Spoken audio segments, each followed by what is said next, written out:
JDS ಪಕ್ಷವು ಅಸ್ತಿತ್ವಕ್ಕೆ ಬಂದು 25 ವರ್ಷ ಪೂರೈಸಿದ ಹಿನ್ನೆಲೆಯಲ್ಲಿ ರಜತ ಮಹೋತ್ಸವ ಕಾರ್ಯಕ್ರಮವನ್ನು ಆಚರಿಸಲು ತೀರ್ಮಾನಿಸಲಾಗಿದೆ.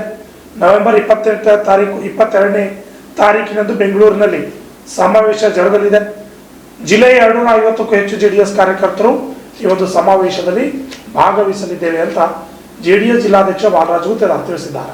ಕಲಬುರಗಿ ನಗರದ ಪತ್ರಿಕಾ ಭವನದಲ್ಲಿ ನಡೆದ ಸುದ್ದಿಗೋಷ್ಠಿಯಲ್ಲಿ ಮಾತನಾಡಿದ ಗುತ್ತೇದಾರ್ ಅವರು, ಜೆಡಿಎಸ್ ಪಕ್ಷವು 25 ವರ್ಷ ಪೂರೈಸಿದ್ದು ಹೆಮ್ಮೆಯ ವಿಚಾರವಾಗಿದೆ. ಈ ಹಿನ್ನೆಲೆಯಲ್ಲಿ ರಜತ ಮಹೋತ್ಸವ ಆಚರಿಸಲು ನಿರ್ಧರಿಸಲಾಗಿದೆ. ಈ ಹಿನ್ನೆಲೆಯಲ್ಲಿ ನವೆಂಬರ್ 21 ಮತ್ತು 22ರಂದು ವಿವಿಧ ಕಾರ್ಯಕ್ರಮಗಳನ್ನು ಹಮ್ಮಿಕೊಳ್ಳಲಾಗಿದೆ ಎಂದು ತಿಳಿಸಿದ್ದಾರೆ. Bureau report RJ32 Kannada news, Kalaburagi. November 21 ಹಾಗೂ 22ನೇ ತಾರೀಕು ನಮ್ಮ ಪಕ್ಷ 25 ವರ್ಷಗಳ ಸಂಪೂರ್ಣವಾಗಿ ಜನತಾದಳ JDS ಪಕ್ಷ ಏನು ಇವತ್ತು ನಮಗೆ 25 ವರ್ಷದ ಒಂದು ರಜತ ಮಹೋತ್ಸವ 25ನೇ ವರ್ಷದ ರಜತ ಮಹೋತ್ಸವ ಕಾರ್ಯಕ್ರಮವನ್ನು ಬೆಂಗಳೂರಿನ ನಮ್ಮ JP ಭವನದಲ್ಲಿ ಕಾರ್ಯಕ್ರಮವನ್ನು ರೂಪಿಸಿದ್ದಾರೆ. ಆ ಕಾರ್ಯಕ್ರಮವನ್ನು ಚಾಲನೆ ಕೊಡಲು ನಮ್ಮ ಪಕ್ಷದ ರಾಷ್ಟ್ರೀಯ ಅಧ್ಯಕ್ಷರಾದ ಮಾಜಿ ಪ್ರಧಾನಮಂತ್ರಿಗಳಾದ ದೇವೇಗೌಡ ಸಾಹೇಬರು ಚಾಲನೆಯನ್ನು ಕೊಡ್ತಾ ಇದ್ದಾರೆ.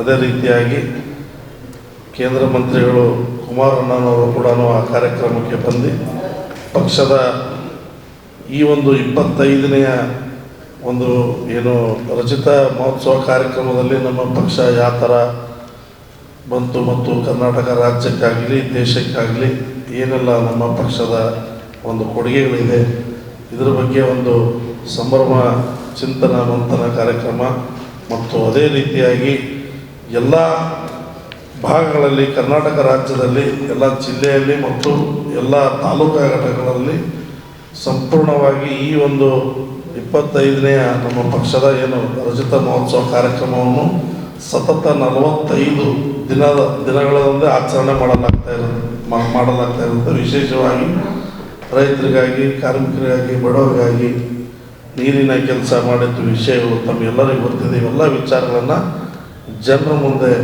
ನಮ್ಮ ಪಕ್ಷ 25ನೇ ವರ್ಷ ಆದರೂ ಕೂಡ ಅಧಿಕಾರದಲ್ಲಿ 2 ಸಲ ಬಂದರೂ ಕೂಡ ಏನೆಲ್ಲ ಕೊಡುಗೆ ನಮ್ಮ ರಾಜ್ಯಕ್ಕಾಗಿ ನಮ್ಮ ಪಕ್ಷ ಕೊಟ್ಟಿದೆ ಎಂಬುದು ಅರಿವು ಮೂಡುವ ಮುಖಾಂತರ, ಅದೇ ರೀತಿಯಾಗಿ ಜನವರಿ ಕೊನೆಯ ಘಟಕದಲ್ಲಿ ಮಂತೆಂಡಿನಲ್ಲಿ ಒಂದು ದೊಡ್ಡ ಮಟ್ಟದ ಬೃಹತ್ ಸಮಾವೇಶ ಕಾರ್ಯಕ್ರಮವನ್ನು ಆಯೋಜನೆ ಮಾಡಲಾಗ್ತದೆ ಬೆಂಗಳೂರಿನಲ್ಲಿ.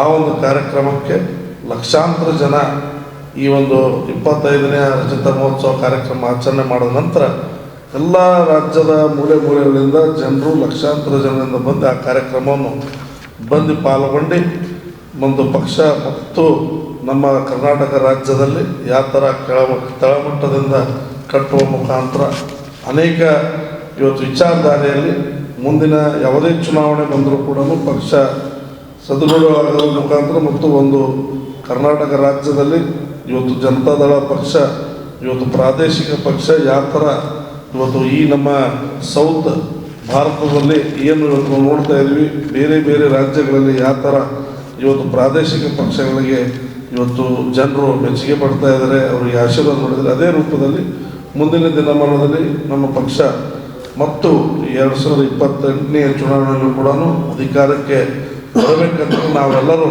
ಈ ಒಂದು ವಿಜೃಂಭ ದಿನಾಚರಣೆ ಆಚರಣೆ ಮಾಡೋ ಮುಖಾಂತರ ಪಕ್ಷದ ಎಲ್ಲ ಕಾರ್ಯಕರ್ತರಿಗೆ ಮತ್ತು ಒಂದು ಹುಮ್ಮಸ್ಸಿನ ಒಂದು ವಾತಾವರಣ ಸೃಷ್ಟಿ ಮಾಡಿ ಎಲ್ಲರಿಗೆ ಇವತ್ತು ಮೂಲೆಗಳಲ್ಲಿ ಜನತಾದಳ ಪಕ್ಷ ಇವತ್ತು ರೈತರಿಗೆ ನಾವು ನೋಡ್ತಾ ಇದ್ದೀವಿ. ಇವತ್ತು ಇತ್ತೀಚಿಗೆ ದಿನಮಾನದಲ್ಲಿ ಎಷ್ಟು ಕಷ್ಟದಲ್ಲಿದ್ದರೂ ಕೂಡ ರೈತರು ಇವತ್ತು ಯಾವ ಥರ ಈ ರಾಷ್ಟ್ರೀಯ ಪಕ್ಷ ಇವತ್ತು ಆಡಳಿತದಲ್ಲಿ ಇವತ್ತು ವಿಫಲ ಆಗಿದೆ, ಇವೆಲ್ಲ ವಿಚಾರಗಳನ್ನು ಮನದಲ್ಲಿಟ್ಟುಕೊಂಡು ಜನರ ಒಂದು ಮೂಲೆಗಳಲ್ಲಿ ಈ ಒಂದು ಆಚರಣೆ ಮುಖಾಂತರ ನಾವು ಜನರಿಗೆ ಒಂದು ಸಂದೇಶ ರವಾನೆ ಮಾಡಲು ಹೊರಟಿದ್ದೀವಿ.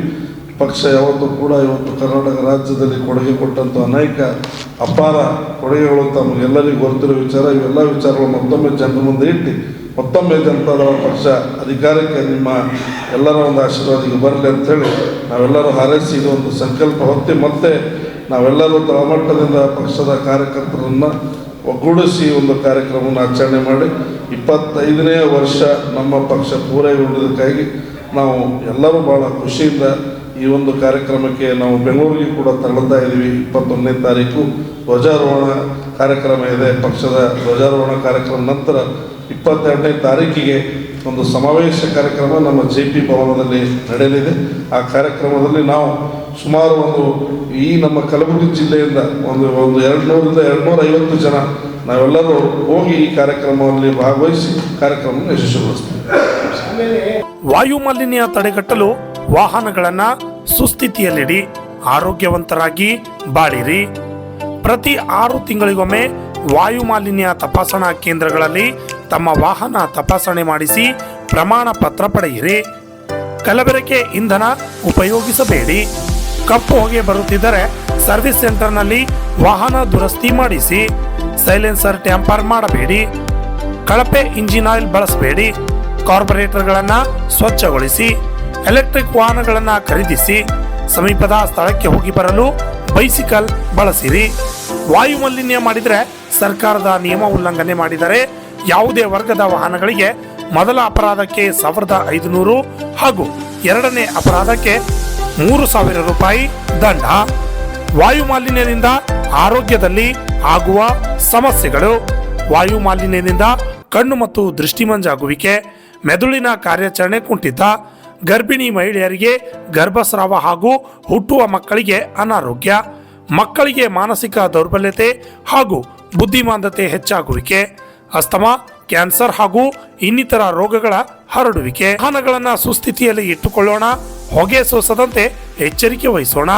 ನಮ್ಮ ನಗರವನ್ನು ವಾಯು ಮಾಲಿನ್ಯದಿಂದ ರಕ್ಷಿಸೋಣ, ಆರೋಗ್ಯಕರ ಜೀವನ ನಡೆಸೋಣ. ಇದು ಉಪ ಸಾರಿಗೆ ಆಯುಕ್ತರು ಹಾಗೂ ಹಿರಿಯ ಪ್ರಾದೇಶಿಕ ಸಾರಿಗೆ ಅಧಿಕಾರಿಗಳ ಕಚೇರಿ ವಾಯು ಮಾಲಿನ್ಯ ಮಾಸಾಚರಣೆ ಅರಿವು ಕಾರ್ಯಕ್ರಮ ನವೆಂಬರ್ 2025.